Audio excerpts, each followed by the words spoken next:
Hello friends, welcome to SG sir competitive class. আমি অম্লান দত্ত। আমি তোমাদের WBCS কোর্সে ফিজিক্যাল সায়েন্সের পার্টটা পড়াবো। আমরা জানি যে WBCS কোর্সের সিলেবাসটা অনেক বেশি বড়, তো সেখানে প্রত্যেকটা বিষয়তেই কিন্তু প্রচুর টপিক কভার করেছে। তো সেখানে পড়া শুরু করার আগে আমাদের কিন্তু আমাদের বিষয় সম্পর্কে, যে বিষয়ে কি টপিক পড়তে হবে সেই সম্পর্কে একটা প্রাথমিক ধারণা তৈরি করা খুব প্রয়োজন, যে কারণেই আজকের এই ভিডিওটা করা। তো এখানে আমরা যে দুটো সাবজেক্ট পড়বো বললাম, ফিজিক্যাল সায়েন্স অর্থাৎ তার মধ্যে ফিজিক্স আর কেমিস্ট্রি, তার টপিকগুলো সম্পর্কে, সিলেবাস সম্পর্কে একটু ধারণা তৈরি করে নেবো, একটু আলোচনা করব। আর বিগত কিছু বছরের কোশ্চেন অ্যানালাইসিস করে আমাদের এই ফিজিক্সের আর কেমিস্ট্রির পার্টটার ওয়েটেজটা একটু দেখে নেব, ঠিক আছে? তো প্রথমে আমরা শুরু করছি WBCS প্রিলিমস থেকে। WBCS প্রিলিমসে টোটাল 200 মার্কসের কোশ্চেন আসে, টোটাল 200 মার্কস, যার মধ্যে 8টা টপিক রয়েছে। 8টা টপিকের একটা টপিক হলো জেনারেল সায়েন্স, তাহলে জেনারেল সায়েন্স থেকেও 25 মার্কসের কোশ্চেন আসবে। প্রত্যেক কটা টপিক থেকে 25 মার্কসের কোশ্চেন আসে। তো জেনারেল সায়েন্স থেকেও কোশ্চেন হচ্ছে 25। এখানে জেনারেল সায়েন্সের মধ্যে কিন্তু physics, chemistry, science and technology, biology পুরো পার্টটা ইনক্লুড রয়েছে। তো আমরা যদি একদম কোর ফিজিক্স কেমিস্ট্রির কোশ্চেনের কথা বলি, তাহলে সেখান থেকে তোমরা মোটামুটি 5 থেকে 7টা কোশ্চেন ফিজিক্স কেমিস্ট্রি দুটো থেকেই পেয়ে যাবে। এভারেজে 5 থেকে 7টা কোশ্চেন তোমরা পেয়ে যাবে।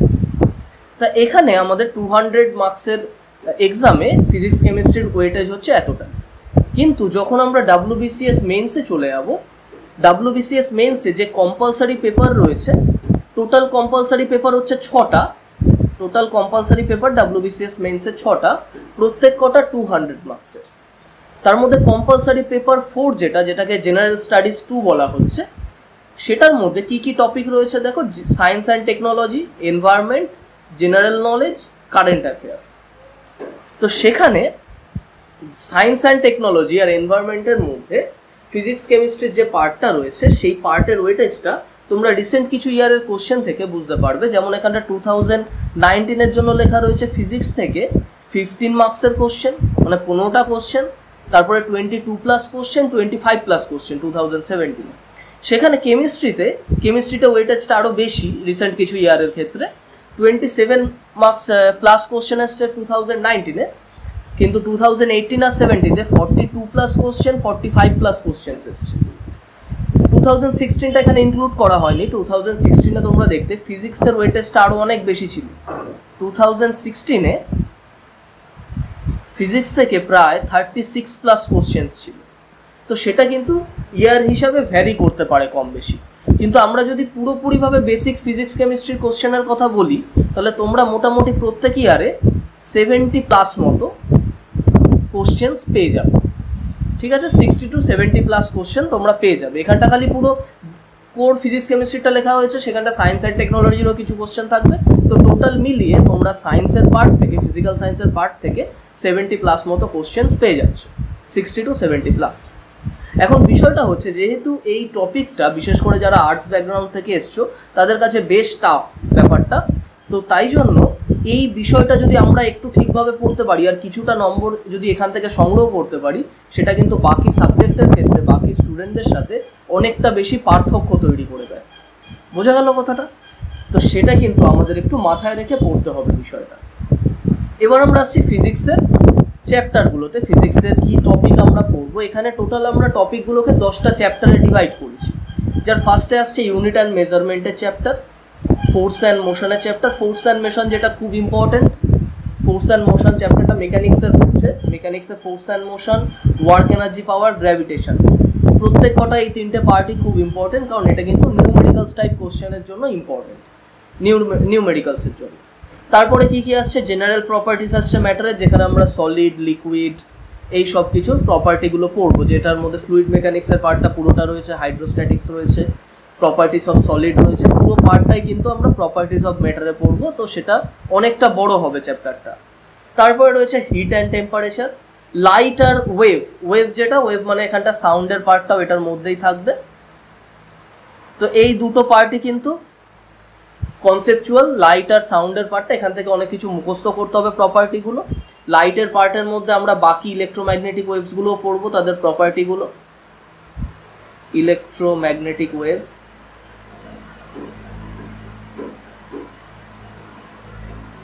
তো সেগুলোও কিন্তু এটার মধ্যে ইনক্লুডেড থাকবে, তার প্রপার্টিগুলো এখানেই আমাদের মুখস্থ করতে হবে। আচ্ছা, ইলেকট্রিসিটি ম্যাগনেটিজম, এখানে আমরা ইলেকট্রিসিটির যে পার্টটা রয়েছে যেখানে আমাদের বিভিন্ন ল পড়তে হবে, সেই লগুলোও কিন্তু নিউমেরিক্যালসের জন্য খুব ইম্পর্টেন্ট। তার সাথে একটা ম্যাগনেটের পার্ট রয়েছে যেটা আমরা একই চ্যাপ্টারের মধ্যে ইনক্লুড করে দিয়েছি, ম্যাগনেটিজম, যেখানে ম্যাগনেটিক প্রপার্টিজ অফ মেটেরিয়ালস পড়তে হবে, বিভিন্ন ম্যাগনেটিক মেটেরিয়ালস তাদের প্রপার্টি, তো সেই পার্টটাও আমরা এটার মধ্যে ইনক্লুড করে দিয়েছি। আর রয়েছে মডার্ন ফিজিক্স। মডার্ন ফিজিক্সের কিছুটা পার্ট তোমরা কেমিস্ট্রির মধ্যেও কমন পাবে, যেমন মডার্ন ফিজিক্সে অ্যাটম নিউক্লিয়াসের যে পার্ট রয়েছে, রেডিও অ্যাক্টিভিটি যেটা রয়েছে, সেটা তোমরা কেমিস্ট্রিতে আলাদা করে পেয়ে যাবে। তাই এখানে আমরা মডার্ন ফিজিক্স বলতে মেইনলি কিন্তু সেমিকন্ডাক্টরটা পড়ব, সেমিকন্ডাক্টর আর তাদের প্রপার্টি। ঠিক আছে, তো এখান থেকেও সেমিকন্ডাক্টর থেকে কনসেপচুয়াল কোশ্চেন হয়, তো সেটা আমরা এখানে মডার্ন ফিজিক্সের পার্ট থেকে পড়বো। তো এই হচ্ছে ফিজিক্সের বিভিন্ন চ্যাপ্টারগুলো। এবার হচ্ছে কেমিস্ট্রি। কেমিস্ট্রিতে এখানে 14 দেখছো, টোটাল 13 চ্যাপ্টারে আমরা ডিভাইড করেছি। এখানে স্টেটস অফ ম্যাটারটা দুবার পড়ে গেছে। তো প্রথমে যেগুলো আসছে দেখো, states of matter, atomic structure, electrochemistry, radio activity, যেটা বললাম ফিজিক্সের মডার্ন ফিজিক্সের সাথে এক হয়ে যাচ্ছে। রেডিও অ্যাক্টিভিটির পার্টটা মডার্ন ফিজিক্সে ছিল, ওটা আমরা এখানে আলাদা চ্যাপ্টার হিসাবে তৈরি করেছি। তো এটা কিন্তু বেসিক্যালি হচ্ছে, এই পার্টটা বেসিক্যালি তোমরা পেয়ে যাচ্ছ ফিজিক্যাল কেমিস্ট্রির মধ্যে, এই পার্টটা তোমরা পেয়ে যাচ্ছ ফিজিক্যাল কেমিস্ট্রির মধ্যে। তারপরে আসছে chemistry in everyday life R reagents, দুটোই খুব ইম্পর্টেন্ট পার্ট, কারণ কেমিস্ট্রি ইন এভরিডে লাইফ এটার মধ্যেই আমরা অর্গানিক কেমিস্ট্রি যেটা, তার প্রায় পুরোটা কভার করছি। অর্গানিক কেমিস্ট্রি তার প্রায় পুরোটা আমরা এটার মধ্যেই কভার করছি। আর রিএজেন্টস মানে আমরা কিন্তু অর্গানিক কেমিস্ট্রি থেকেই বলছি, আমাদের সিলেবাসের জন্য প্রয়োজনীয় জিনিসগুলোই পড়ব। কারণ এটা মাথায় রাখবে যে কেমিস্ট্রির ব্যাপার যেটা, কেমিস্ট্রি কিন্তু নাম্বার অফ কোশ্চেন্সও যেমন বেশি, সেরকম টপিক্সের ওয়াইজ কোশ্চেন প্রচুর রয়েছে কেমিস্ট্রিতে। তো সেটা কিন্তু আমাদের কিছু জায়গা রয়েছে যেগুলো তোমাদের মুখস্থ করেই করতে হবে। কেমিস্ট্রির ক্ষেত্রে যে চ্যাপ্টারগুলো তোমাদের বিভিন্ন জিনিসগুলো মুখস্থ করতে হবে, তো সেটা কিন্তু আমরা এই ধারণাটা রেখে মুখস্থ করব যে আমাদের সঠিক কতটুকু পড়তে হবে, যে কতটুকু কমের মধ্যে পড়ার মাধ্যমে, যেহেতু এটা মুখস্থর জায়গাগুলোই বলছি, যে কতটুকু কম করে পড়ার মাধ্যমেও আমরা বেশি করে অ্যান্সার করে আসতে পারবো পরীক্ষায়, সেই জায়গাটা আমাদের কিন্তু এই বিষয়টা পড়ার সময় খেয়াল রাখতে হবে। ফিজিক্সের কনসেপ্টটা কিন্তু পুরোপুরি আলাদা, এখানে এই বিষয়টা আমাদের একটু মাথায় রেখে পড়তে হবে। তারপরে আসছে দেখো periodic table, metal non metal, metallurgy. Metal non metal, metallurgy, acid base, এগুলো question base chapter mainly. Metal non metals, মেটালার্জিতে তোমরা বিভিন্ন মেটাল আর তাদের প্রপার্টি, ইউজেস এইসব পড়বে। তো সেগুলোও কিন্তু অনেকটাই চ্যাপ্টারটা হচ্ছে কোশ্চেন অ্যান্সারের চ্যাপ্টার, ঠিক আছে, মুখস্থ করার চ্যাপ্টার। কিন্তু এই যে পিরিয়ডিক টেবিল, তারপর যা যা রয়েছে দেখো, kinetic theory of gases, mole concept, carbon and its compound তো কোশ্চেন অ্যান্সারের মধ্যে করা হবে। Mole concept, kinetic theory of gases, periodic table, এগুলো থেকে কিন্তু বেশ কনসেপচুয়াল কোশ্চেন আসে। এমনকি মোল কনসেপ্ট থেকে নিউমেরিক্যালসও আসে। তো সেই জায়গাগুলো কিন্তু আবার আমাদের ভালো করে বুঝে নিয়ে পড়তে হবে। কারণ দেখো, তোমরা কোশ্চেনের জায়গাটা যতই পড়ো না কেন, কোশ্চেন আনকমন হওয়ার একটা সম্ভাবনা থাকে, আর তখন বিশেষ কিছু করার থাকেও না। একটা ম্যাক্সিমাম নাম্বার অফ কোশ্চেন পেয়ে গেলে ওকে, কিন্তু তুমি যদি চাও যে আরও বেশি কোশ্চেন পারবে, সেখানে কিন্তু একটা অসুবিধা থেকে যায়। কিন্তু যেগুলো বোঝার জায়গা, সেখান থেকে যেরকমই কোশ্চেন দিক না কেন, তুমি যদি বুঝে নিতে পারো ব্যাপারটা, সেটার কোশ্চেন কিন্তু 100% তুমি কোশ্চেন পরীক্ষায় অ্যান্সার করতে পারবে, যদি তোমার বোঝা থাকে জায়গাটা। সেটাই আনকমনের কোনো বিষয় নেই। তাই যেগুলো বোঝার জায়গা, যেমন এখানে বললাম মূল কনসেপ্ট আমরা কেমিক্যাল বন্ডিংটা আলাদা চ্যাপ্টার করিনি, সেটা চ্যাপ্টারের মধ্যে ইনক্লুডেড রয়েছে। Chemical bonding, periodic table, atomic structure, এই জায়গাগুলো কিন্তু আমাদের বেশ বুঝে নিয়ে পড়তে হবে। তো এবার চ্যাপ্টারের ডেপথগুলো কীরকম, কী বিষয়গুলো বোঝার রয়েছে অনেক বেশি, বা কোশ্চেন টাইপটা কীরকম হবে, সেটা কয়েকটা কোশ্চেন আলোচনা করলেই তোমরা বুঝতে পারবে যে বোঝার মতো এখানটা আরও কী বিষয় ভালোভাবে পড়তে হবে। তো তার জন্য আমরা কয়েকটা চ্যাপ্টারে জাস্ট প্রাথমিকভাবে ধারণা একটু ঠিক করার জন্য কয়েকটা চ্যাপ্টারে রিসেন্ট কিছু ইয়ারের কয়েকটা কোশ্চেন মাত্র আমরা আলোচনা করব। তো প্রথমেই দেখো আমরা করছি ফিজিক্সের ইউনিট অ্যান্ড মেজারমেন্ট। আমরা কিন্তু সবকটা চ্যাপ্টার করবো না, যা যা চ্যাপ্টার তোমাদের বললাম তার মধ্যে কয়েকটা চ্যাপ্টারের একটা দুটো করে কোশ্চেন আমরা একটু আলোচনা করে দেবো, জাস্ট চ্যাপ্টারের ডেপথটা বোঝার জন্য, যে জাস্ট বললেই কি তোমাদের হয়ে যাবে, তোমরা বুঝছো নাকি আরো ভালোভাবে পড়া উচিত। তো ইউনিট অ্যান্ড মেজারমেন্টে দেখো, ইউনিট অ্যান্ড মেজারমেন্টে ফার্স্ট আমরা কি পড়বো? আমরা পড়বো হচ্ছে ফিজিক্যাল কোয়ান্টিটিস গুলো পড়বো, ফিজিক্যাল কোয়ান্টিটিস।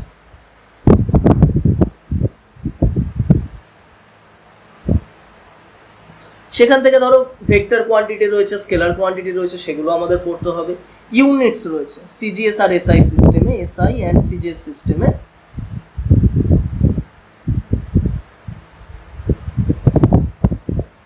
সিজিএস সিস্টেমে যে ইউনিটস গুলো রয়েছে সেগুলো পড়তে হবে। এবার সিজিএস এসআই সিস্টেম ছাড়াও বাকি যেগুলো বিভিন্ন ক্ষেত্রে ছোট বড় ইউনিটগুলো ইউজ করা হয়ে থাকে, যেগুলো সিজিএস আর এসআই সিস্টেমে ইউজ হয় না, সেইগুলোও কিন্তু আমরা এখানে পড়বো, যেটা নেক্সট চ্যাপ্টারগুলোতে কিন্তু খুব কাজে লাগবে। এসআই সিজিএস তো লাগেই, সেগুলোও লাগবে। যেমন তোমাদের যদি আমি একটা কোশ্চেন বলি, রিসেন্ট ইয়ারে 2017 WBCS এর কোশ্চেন, 2017 এর কোশ্চেন বলেছে 1 nanometre equals to question mark, 1 nanometre equals to question mark. Option দিয়ে দিয়েছে, অপশন দিয়েছে তোমাদের 10 অ্যামস্ট্রং, বি হচ্ছে 100 অ্যামস্ট্রং, সি হচ্ছে 0.01 মিলিমিটার, আর ডি হচ্ছে 10 মাইক্রোমিটার। তাহলে দেখো, এই কোশ্চেনটা যদি আমরা অ্যান্সার করতে যাই, তাহলে আমাদের কি বিষয় জানতে হচ্ছে, কি বিষয় আগে আমাদের জানতে হবে। প্রথমে দেখো ন্যানোমিটার, ন্যানোমিটার মানে কি? 1 ন্যানোমিটার হয় 10⁻⁻9 মিটার। এটা হচ্ছে খুব smaller unit of length, 1 nanometre 10⁻⁹ metre. Angstrom, angstrom মানে কি? 1 অ্যামস্ট্রং হচ্ছে 10⁻⁻10 মিটার। মিলিমিটার তো আমরা জানি 10⁻³ মিটার, সেটা আলাদাভাবে পড়ার কোনো দরকার নেই।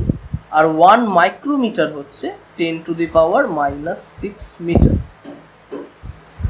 তো এই যে ইউনিটগুলো লিখলাম, এইগুলো জানা থাকলে কিন্তু আমরা এই কোশ্চেনটার অ্যান্সার করতে পারবো। এটা কোনো পড়ে যাওয়ার মতো কোশ্চেন নয়। এই পুরো জিনিসগুলো জানা থাকলে, এখানে এই ইউনিট দিয়েছে, অন্য জায়গায় অন্য ইউনিটও দিতে পারে, ফার্মি দিতে পারে, পিকো দিতে পারে, অনেক ধরনের ইউনিট দিতে পারে। তো সেই বিষয়গুলো জানা থাকলে কিন্তু আমরা এটার অ্যান্সার করতে পারবো। যা হচ্ছে তোমরা কম্পেয়ার করলেই বুঝতে পারছো, 10 অ্যামস্ট্রং অ্যান্সারটা হবে এই কোশ্চেনে। তো এই হচ্ছে ইউনিট অ্যান্ড মেজারমেন্টের বিষয়গুলো, যা যা পড়বো আমরা বললাম। আরও অনেক ডিটেলসে রয়েছে, ডেন্সিটি, মেজারমেন্ট, অনেক কিছু রয়েছে। তো সেগুলোর দিকে আমরা এখন যাচ্ছি না, আমরা জাস্ট একটা কোশ্চেন দিয়ে বোঝানোর চেষ্টা করলাম বিষয়টা। তো এটার পরে আরেকটা চ্যাপ্টার বলছি, ধরো properties of matter. Properties of ম্যাটারে প্রথমেই বললাম, প্রথমে সিলেবাসটা আলোচনা করার জন্য, যে প্রপার্টিজ অফ ম্যাটারে কিন্তু আমরা অনেক জিনিস পড়ব। যেমন ফার্স্টেই আমি পড়ছি, ফার্স্টে পড়ে নিচ্ছি প্রপার্টিজ অফ সলিড, যেখানে থাকবে ইলাস্টিসিটি। প্রপার্টিজ অফ সলিডে তোমরা পেয়ে যাচ্ছ ইলাস্টিসিটি। তারপরে থাকছে ফ্লুইড মেকানিক্সের পুরো পার্টটা, যেখানে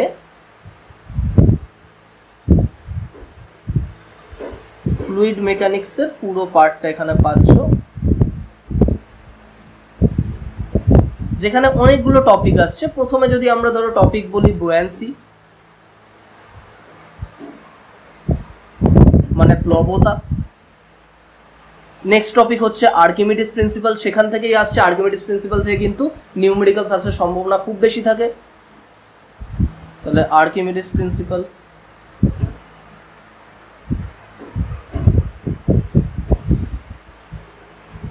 ঠিক আছে। সেখান থেকে তুমি আবার পেয়ে যাবে পাস্কালস ল, হাইড্রোস্ট্যাটিক্সে রয়েছে পাস্কালস ল, ঠিক আছে। তারপর তোমরা পেয়ে যাচ্ছ আরো পয়েন্টসগুলো, যেমন সারফেস টেনশন, প্রপার্টিজ অফ লিকুইডের সারফেস টেনশন। তারপরে পেয়ে যাচ্ছ ভিসকোসিটি,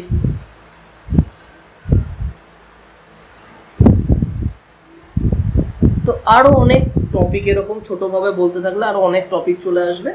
তো এই বিষয়গুলো আমাদের এখানে পড়তে হবে, যেটা কিন্তু অনেকটাই কভার করছে, ঠিক আছে।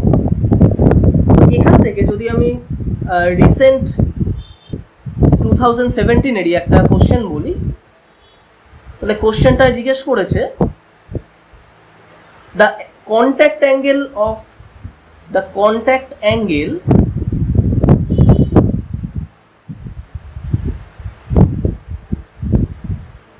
কন্ট্যাক্ট অ্যাঙ্গেল মানে হচ্ছে স্পর্শক বা অ্যাঙ্গেল অফ কন্ট্যাক্ট যেটাকে আমরা বলি, the contact angle of mercury মানে Hg অন গ্লাস। এবার সেখানে less than 90, greater than 90, equals to 90 এরকম অপশানস রয়েছে। তাহলে আমরা এটা পড়ার সময় আমাদের কি পড়তে হয়, যদিও টপিকগুলোতে আমি জানছি না, আমি নামগুলো একটু বলছি। Adhesive force, cohesive force. Adhesive force, cohesive force. তো তার জন্য আমরা জানি ওয়াটার সারফেস কোনো টিউবের মধ্যে এইভাবে থাকে, ওয়াটারের আপার সারফেসটা এইভাবে থাকে। তাহলে অ্যাঙ্গেল অফ কন্ট্যাক্ট কত হচ্ছে দেখো, লেস দ্যান 90 ডিগ্রি, এটা ওয়াটারের জন্য। আর মার্কারির ক্ষেত্রে, মার্কারির যেহেতু কোহেসিভ ফোর্স অনেক বেশি, তাই জন্য সারফেসটা এইভাবে থাকে। তাহলে সেখানে কিন্তু গ্রেটার দ্যান 90, তাহলে অ্যান্সার হয়ে যাবে greater than 90 degree, correct answer. তো অ্যাডহেসিভ ফোর্স, কোহেসিভ ফোর্সের জায়গা থেকে আমরা এটার অ্যান্সার করতে পারছি, ঠিক আছে। তো এবার আমরা অন্য আরেকটা জিনিস আলোচনা করছি, ওয়ার্ক পাওয়ার এনার্জি। মেকানিক্সের খুব important chapter work power energy, related হচ্ছে ফোর্স অ্যান্ড মোশনের সাথে, নিউটনস ল মোমেন্টাম সেই জায়গাটার সাথে রিলেটেড হচ্ছে ওয়ার্ক পাওয়ার এনার্জি। সেখানে আমরা ওয়ার্ক পাওয়ার এনার্জিতে কি পড়বো, ওয়ার্ক পাওয়ার এনার্জিতে ফার্স্টে কনসেপ্টগুলো পড়বো, ওয়ার্কের কনসেপচুয়াল কোশ্চেনের জন্য খুব ভালো এটা। ওয়ার্কের কনসেপ্টগুলো পড়বো, ওয়ার্কের যে ইউনিট হয়, ইউনিট ইউজ করা হয়, ইউনিট অ্যাবসলিউট ইউনিটও হয় ওয়ার্কের,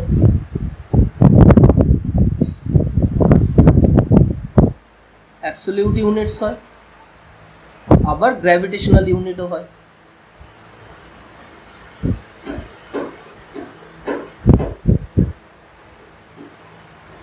তাহলে সেখানে তাদের মধ্যে রিলেশনগুলো আমাদের পড়তে হবে।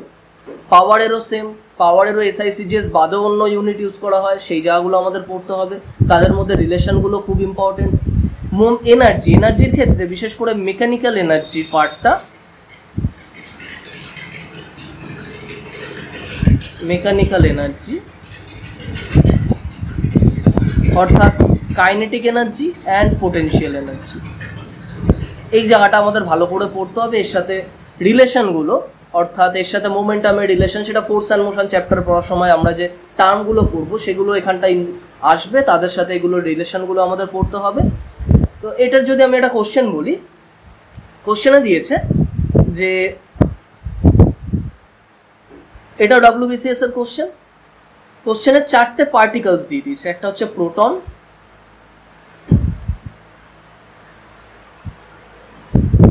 বি হচ্ছে ইলেকট্রন, সি হচ্ছে নিউট্রন,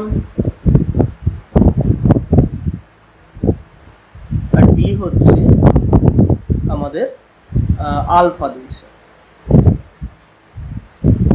নামগুলো শুনে মনে হচ্ছে এই চ্যাপ্টারের কোশ্চেন নয়, কিন্তু এইটা যে ফর্মুলা দিয়ে হবে, এটা একটা নিউমেরিক্যাল দিয়েছে, সেটা কিন্তু এই চ্যাপ্টারের মধ্যেই রয়েছে।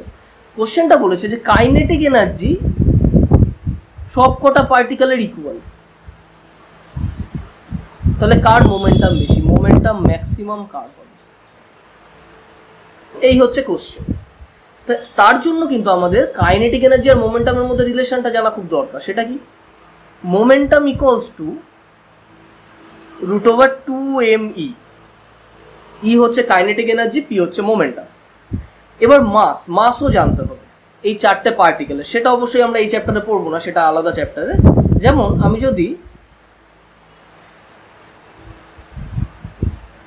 আমি যদি প্রোটনের মাস m ধরি, ইলেকট্রনের মাস mE প্রোটনের থেকে অনেক ছোট, 1836 টাইমস ছোট হচ্ছে ইলেকট্রনের মাস প্রোটনের থেকে, তাহলে অনেক ছোট। নিউট্রন আর প্রোটনের মাস প্রায় সেম, তাই না, নিউট্রনের মাসও m। আলফা হচ্ছে প্রোটনের 4 টাইমস, তাহলে 4m। তাহলে এখানে কোশ্চেনে কি বলেছে, কার মোমেন্টাম বেশি, তাহলে ই তো সবার সেম, ই যদি সেম হয়ে যায় তাহলে পি প্রপোর্শনাল টু হয়ে যাচ্ছে দেখো √m, তার মানে m যার বেশি তারই পি বেশি, তার মানে পি আলফার বেশি হবে, তাহলে অ্যান্সার হচ্ছে আলফা। তো এই হচ্ছে বিষয়টা। নেক্সট হচ্ছে গ্র্যাভিটেশন, মেকানিক্সের আরেকটা পার্ট, আরেকটা অধ্যায় মেকানিক্সের গ্র্যাভিটেশন। সেটাও কিন্তু নিউমেরিক্যালসের জন্য খুব ইম্পর্টেন্ট, আর অবশ্যই কনসেপ্টের জন্য, কারণ গ্র্যাভিটেশনে ফার্স্টে তো আমরা নিউটনস ল পড়বো, তারপরে একটা খুব ইম্পর্টেন্ট টার্ম আসবে যেটা হচ্ছে ক্যাপিটাল জি, গ্র্যাভিটেশনাল কনস্ট্যান্ট।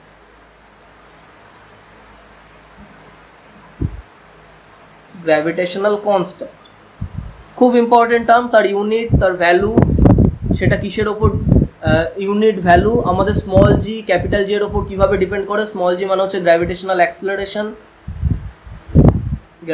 অ্যাক্সেলারেশন। তো সেটা কিভাবে ডিপেন্ড করছে ক্যাপিটাল জি এর ওপর। তারপরে স্মল জি এর ভ্যালুটা কিভাবে চেঞ্জ হচ্ছে আর্থের বিভিন্ন প্লেসে, কোনো অবজেক্টের ওয়েট আলাদা হয়ে যায়, আমরা জানি সেটা স্মল জি এর জন্য।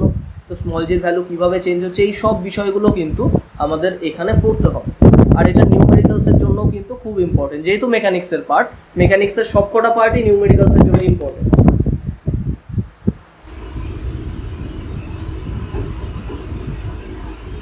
তো এখান থেকেও আমরা একটা কোশ্চেন বলছি, দেখো এটাও ডাব্লিউবিসিএস এর কোশ্চেনে বলেছে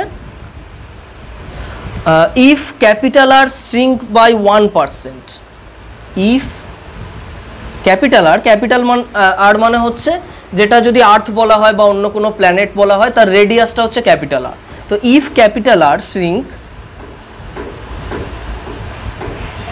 by 1%,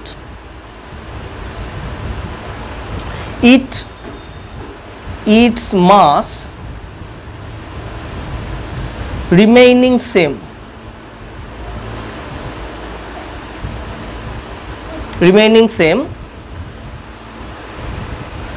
the value of small g increases by or decreases by, the value of small g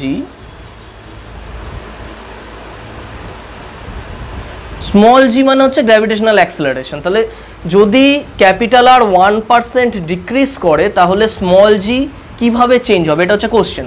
তার জন্য প্রথমে আমাদের স্মল জি আর ক্যাপিটাল জি এর মধ্যে একটা রিলেশন জানতে হবে, সেটা হচ্ছে small G equals to capital G M by R square. তাহলে এখানে দেখো মাস কনস্ট্যান্ট বলেছে, আর ক্যাপিটাল জি তো এমনিতেই কনস্ট্যান্ট, তার মানে ওপরের পার্টটা পুরোটাই কনস্ট্যান্ট, তার মানে g proportional to 1 by R square, এটা ভাবতে পারো তোমরা। এবার এখানে আমাদের এররের একটা ক্যালকুলেশন করতে হবে। এরর যে পার্টটা সেটা কিন্তু আবার ফার্স্ট চ্যাপ্টারে রয়েছে, সেখানে এরমভাবে লেখা যায়, এটা যেহেতু g proportional to 1 by R square রয়েছে, সেটা আমরা শিখবো পরে। সেটা হচ্ছে d g by g equals to, delta দিয়েও লেখা যেতে পারে, -2 এই কারণে যেহেতু 1 বাই আর স্কোয়ার মানে হচ্ছে আর টু দি পাওয়ার -2, তাহলে -2 ডেল আর, বা এখানে আমি ডি লিখেছি, ডি আর বাই আর, ঠিক আছে। তাহলে এখন D R by R into 100 যদি করি, যেহেতু এখানে পার্সেন্টেজ অ্যান্সার দিচ্ছে, তাহলে এখানেও একটা ইন্টু 100 করে দিলাম। তাহলে এখানে যেহেতু পার্সেন্টেজ অ্যান্সার দিচ্ছে, D R by R into 100, এই পুরোটার ভ্যালুই দিয়েছে 1, ওই যে 1% যেটা চেঞ্জ হয়েছে, তাহলে -2 ইন্টু 1, তার মানে -2, তার মানে ডিজি বাই জি ইন্টু 100 মানে হচ্ছে জি এর চেঞ্জটা কত হবে 2, আর মাইনাস দিয়ে বোঝাচ্ছে ডিক্রিজ, তাহলে অ্যান্সার হবে ডিক্রিজ বাই 2%, এটা হচ্ছে অ্যান্সার। বোঝা গেল? তা এই হচ্ছে বিষয়টা কোশ্চেনের এখানটা যে একটা কোশ্চেন আমরা বললাম।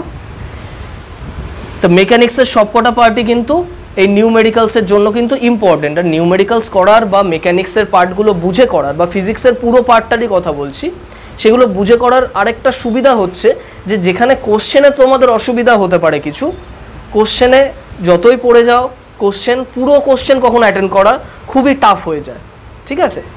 পুরো কোশ্চেন মানে খুবই টাফ হয়ে যায় ব্যাপারটা, কিন্তু যেটা বুঝে পড়ার জায়গা সেখানে কিন্তু তুমি 100% স্কোর করে আসতে পারো, সেটাই কোনো অসুবিধা নেই। তাই বুঝে করতে হবে। এরকম যত কোশ্চেন আসবে সায়েন্স থেকে, সেগুলোতে যেন পুরোপুরি অ্যান্সার করা সম্ভব হয়, এই টার্গেটটা কিন্তু আমাদের ঠিক রাখতে হবে। নেক্সট করছি, নেক্সট কি আছে দেখো, ইলেকট্রিসিটি অ্যান্ড ম্যাগনেটিজম। ইলেকট্রিসিটির পার্টটা যেখানে ল গুলো রয়েছে, ওহমস ল,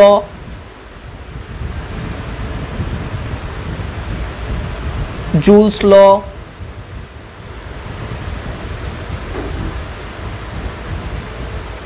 তারপর ইলেকট্রিক পাওয়ারের যে ফর্মুলাগুলো রয়েছে এখান থেকে, ইলেকট্রিক পাওয়ারের পর আরও বিভিন্ন ল রয়েছে, এই দুটো যেহেতু ম্যাথামেটিক্সের জন্য দরকার আমি লিখলাম আগে। আর ম্যাগনেটিজমের মধ্যে তো বললাম ম্যাগনেটিক মেটেরিয়াল সম্পর্কে পড়বো, ম্যাগনেটিক ফিল্ডের একটু বিষয় পড়বো জাস্ট, ঠিক আছে। তো ইলেকট্রিসিটির যে পার্টটা রয়েছে, ওহমস ল, জুলস ল যেখানে রয়েছে, তারপর ব্যাটারি, তারপর হচ্ছে কম্বিনেশন অফ সেলস, খুব ইম্পর্টেন্ট, কম্বিনেশন অফ সেলস বা কম্বিনেশন সেলসেরও রয়েছে, আর রেজিস্ট্যান্সের, combination of resistance, combination of cells, মানে ব্যাটারির কম্বিনেশন, রেজিস্ট্যান্সের কম্বিনেশন খুব ইম্পর্টেন্ট। তারপর ব্যাটারির মধ্যে আসছে হচ্ছে EMF, EMF of the battery, EMF এর পর ইন্টারনাল রেজিস্ট্যান্স, লস্ট ভোল্ট, এই প্রত্যেক কটা পার্ট খুব ইম্পর্টেন্ট এখানটা, ঠিক আছে। তো ইলেকট্রিসিটির একটা কোশ্চেন এখানে বলছি, দেখো একদম রিসেন্ট 2018 কোশ্চেন। সেখানে বলছে if the current passing 2018, if the current passing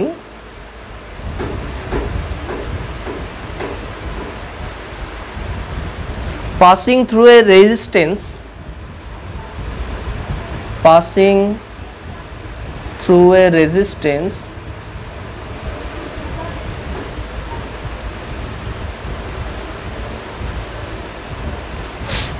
two times, increases by 2 times, মানে কারেন্টটা 2 টাইমস বেড়ে গেছে।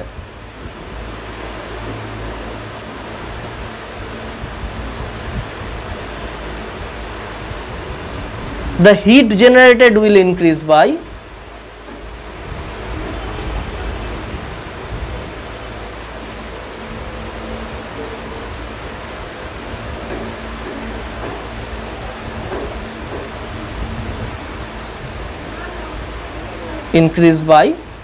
তাহলে কারেন্টের উপর হিট কিভাবে ডিপেন্ড করছে সেটা আগে পড়তে হবে। ফর্মুলা হচ্ছে জুলস ল অফ হিটিং, এ সেটা হচ্ছে H equals two I square RT। আমি I স্কোয়ার RT এই কারণে লিখলাম, আমি SI ধরে নিলাম, CGS সিস্টেমে 1/J হবে, এখানে কোনোটাতেই পার্থক্য হবে না। এখানে R constant, T constant, I এর ওপর ডিপেন্ড করছে কিভাবে, H proportional to I square, তাহলে I যদি 2 টাইমস ইনক্রিজ করে H তার স্কোয়ার হিসাবে ইনক্রিজ করবে, তাহলে অ্যান্সার হবে 4 টাইমস। তো খুব সহজ ব্যাপার, বোঝা গেল, খুবই সহজ ব্যাপার, খালি জানা দরকার ঠিকভাবে।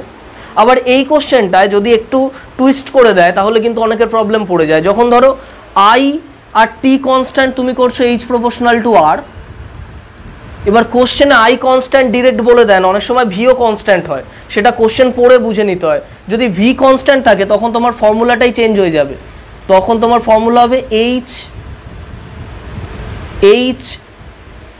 Equals to v square by R into t, তাহলে কিন্তু ফর্মুলা হবে H প্রপোর্শনাল টু 1/R। তাহলে এখানে তোমাকে কারেন্টের চেঞ্জ দিয়ে বলেছে তাই সুবিধা হয়ে যাচ্ছে, কিন্তু যদি আর এর চেঞ্জ দিয়ে বলতো তাহলে তুমি কোনটা দিয়ে করবে, H প্রপোর্শনাল টু 1/R নাকি H প্রপোর্শনাল টু R, সেটা কিন্তু তোমাকে বুঝতে হবে, দুটোই কিন্তু আলাদা অ্যান্সার চলে আসবে। তো সেটা তোমাকে কোশ্চেন পড়ে বুঝে নিতে হবে যে অঙ্কে ভোল্টেজ কনস্ট্যান্ট বলেছে নাকি কারেন্ট কনস্ট্যান্ট বলেছে, বোঝা গেল। তো এই জায়গাগুলো কিন্তু আমরা এখন কিছু বলছি না, পড়ার সময় আমরা ভালো করে ফোকাস করবো জায়গাগুলোতে। আচ্ছা, নেক্সট পড়ছি রেডিও অ্যাক্টিভিটি, যেটা কেমিস্ট্রির চ্যাপ্টার। রেডিও অ্যাক্টিভিটি থেকে ফার্স্ট আমাদের radio active materials, radio active যাদের রেডিও অ্যাক্টিভিটি দেখায় সেই এলিমেন্টসগুলো পড়তে হবে, তাদের প্রপার্টি পড়তে হবে, এর কজ পড়তে হবে। রেডিও অ্যাক্টিভিটিতে আমাদের নিউক্লিয়াস সম্পর্কে, এলিমেন্টসের নিউক্লিয়াস সম্পর্কে পড়তে হবে, আর পড়তে হবে রেডিও অ্যাক্টিভ ডিসইন্টিগ্রেশন ল, যেটা রেডিও অ্যাক্টিভ ডিসইন্টিগ্রেশন ল বা রেডিও অ্যাক্টিভ ডিকে।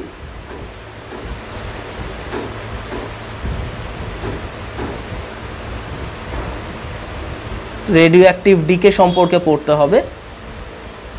তারপরে ধরো সেখান থেকে আসছে টাইম পিরিয়ড বা half life time,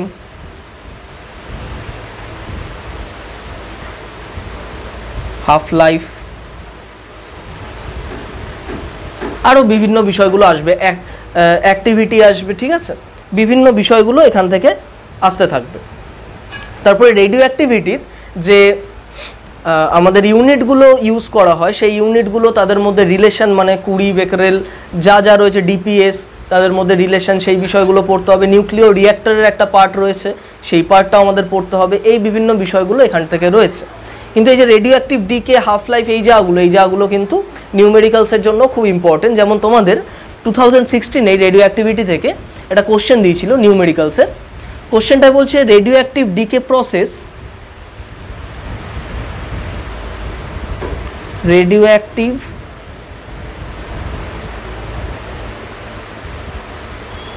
decay process has an half-life of 4 years, has an half-life of 4 year, ঠিক আছে। The amount of reactant remaining after 12 years,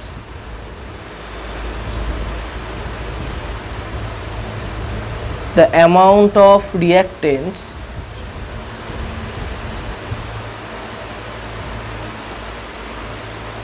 remaining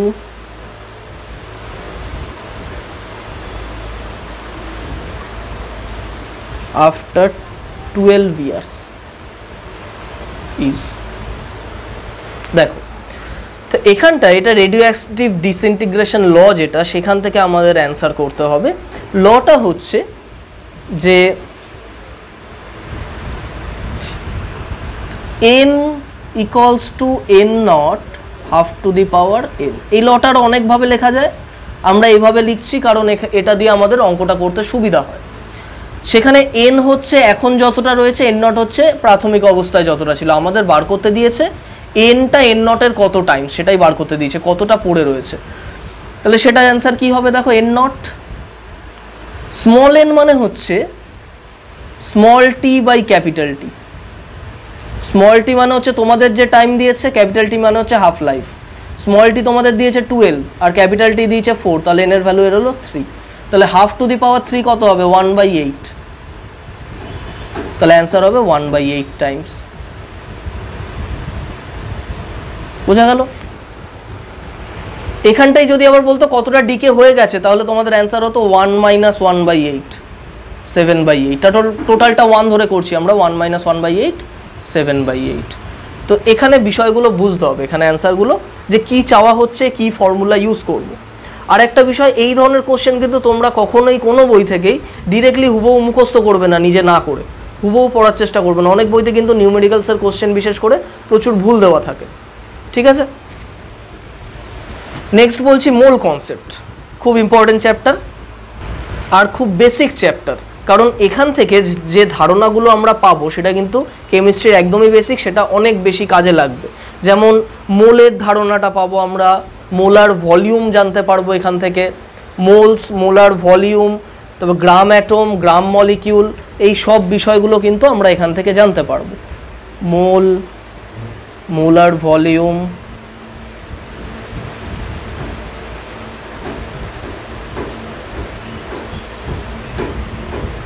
gram atom, gram molecule,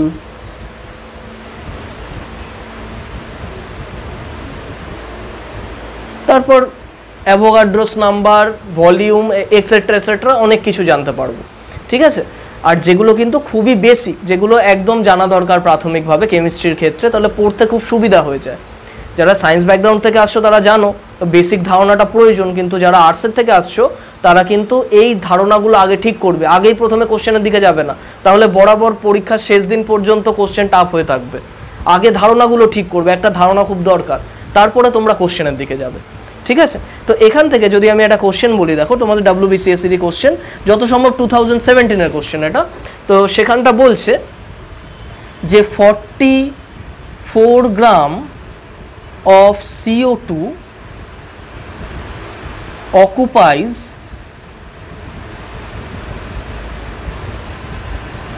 how many liters at STP। তাহলে এখানে দেখো এই কোশ্চেনটার মাত্র answer করার জন্য আমাদের কি বিষয়ে জানতে হবে, ঠিক আছে, কি বিষয়গুলো জানতে হবে। প্রথম আমাদের জানতে হবে, যেটা আমরা এই চ্যাপ্টারে শিখবো, অ্যাটমিক স্ট্রাকচার যখন পড়বো তখন তো আমরা এমনি পড়ে নেবো অ্যাটমিক মাসগুলো, তো সেখান থেকে মলিকুলার ওয়েট বার করা শিখবো আমরা। তাহলে প্রথমে আমাদের দেখতে হবে এখানে CO2 এর মলিকুলার ওয়েট কত। তাহলে CO2 এর মলিকুলার ওয়েট কত আসবে, CO2 12 + 16 × 2, কারণ C এর 12 হয়, ও এর 16 হয়, ও দুটো রয়েছে, হয়ে গেল 44। এটা হচ্ছে ফার্স্ট কাজ, ঠিক আছে, এটা একটা হয়ে গেল। এবার তোমাকে দেখতে হবে এখানটা STP রয়েছে, স্ট্যান্ডার্ড টেম্পারেচার অ্যান্ড প্রেশার। STPর ফর্মুলা আছে, এই অঙ্ক STP দিয়েই দেবে খালি। STPর ফর্মুলা রয়েছে, যে ফর্মুলাতে রয়েছে যে 1 মোল যে কোনো সাবস্টেন্স 1 মোল যে কোনো সাবস্টেন্সের এসটিপিতে ভলিউম হয় 22.4 লিটার। 1 মোল কোনো সাবস্টেন্সের 1 মোল কোনো সাবস্টেন্সের এসটিপিতে ভলিউম হবে 22.4 লিটার। বোঝা গেল? এটা হচ্ছে ফর্মুলা। এবার মোল কি জানতে হবে। মোল মানে হচ্ছে যে কোনো সাবস্টেন্সের মলিকুলার ওয়েট যা বেরোবে তত গ্রামই হচ্ছে মোল। তার মানে CO2 এর মোল কত হবে? 1 মোল CO2 হবে 44 গ্রাম CO2। বোঝা গেল? 1 মোল CO2 তোমার হয়ে যাবে 44 গ্রাম CO2, আর 44 গ্রাম CO2 তাহলে ভলিউম কত হয়ে যাবে? 22.4 লিটার। এই হয়ে গেল অ্যান্সার। যদি অন্য কোনো গ্রাম দেওয়া থাকতো জাস্ট ইউনিটারি মেথড, তোমাকে যদি 22 এর জন্য জিজ্ঞেস করতো তাহলে 44 গ্রামের হয়ে যাচ্ছে 22.4 লিটার। 22 এর কত ইউনিটারি মেথড করলেই অ্যান্সার চলে আসবে। তো এই জায়গাগুলো এখন তোমাদের কোশ্চেনটা দেখে মনে হচ্ছে কতগুলো জায়গা করে এই একটা কোশ্চেনের অ্যান্সার হলো, কিন্তু সেটা নয়। এটা তো তোমাদের আলাদা করে মুখস্থ রাখার দরকার হবে না। তোমরা মলিকুলার ওয়েট বার করা শিখে যাবে, তোমরা ফর্মুলাগুলোও একসাথে করা দেখে নেবে, তারপরে তোমরা অ্যাটমিক মাসও মুখস্থ করে নেবে যাতে মলিকুলার ওয়েট বার করতে অসুবিধা না হয়। তো সেই জায়গাগুলো জানা থাকলে কিন্তু এটা 100% পরীক্ষায় এই ধরনের কোশ্চেনগুলো ঠিক হবে, এগুলো ভুল যাওয়ার কোনো সম্ভাবনাই নেই। তাই এই দিকে জোর দেওয়া। বোঝা গেল? যাতে এই কোশ্চেন যদি একবার জানা হয়ে যায়, শেখা হয়ে যায়, তাহলে এই কোশ্চেন যতভাবেই দেওয়া হোক না কেন সেই কোশ্চেন কিন্তু ভুল যাওয়ার কোনো রকমই সম্ভাবনা নেই। তো এই জিনিসগুলোই আমাদের আজকে আলোচনা করার ছিল। তো তোমরা মোটামুটি একটা আইডিয়া পেয়ে গেছো যে কি ডেপথে পড়তে হবে বিষয়গুলো, কোন বিষয়গুলো ভালো করে ডেপথ দিয়ে পড়তে হবে, কোন বিষয়গুলো আমরা খালি কোশ্চেনের ওপর, টেকনিক্যালি কোশ্চেনের ওপর জোর দেবো যে এই ধরনের কোশ্চেন কালেক্ট করলে আমরা ম্যাক্সিমাম অ্যান্সারটা করতে পারবো। ঠিক আছে? তো সেই জায়গাগুলো আজকে ক্লিয়ার করার ছিল। আশা করি কিছুটা বুঝতে পেরেছো। বাড়িতে এই বিষয়টা পড়ার আগে আরেকটু দেখে নেবে, তারপরে এই বিষয়গুলো জেনে নিয়ে তোমরা পড়া শুরু করবে।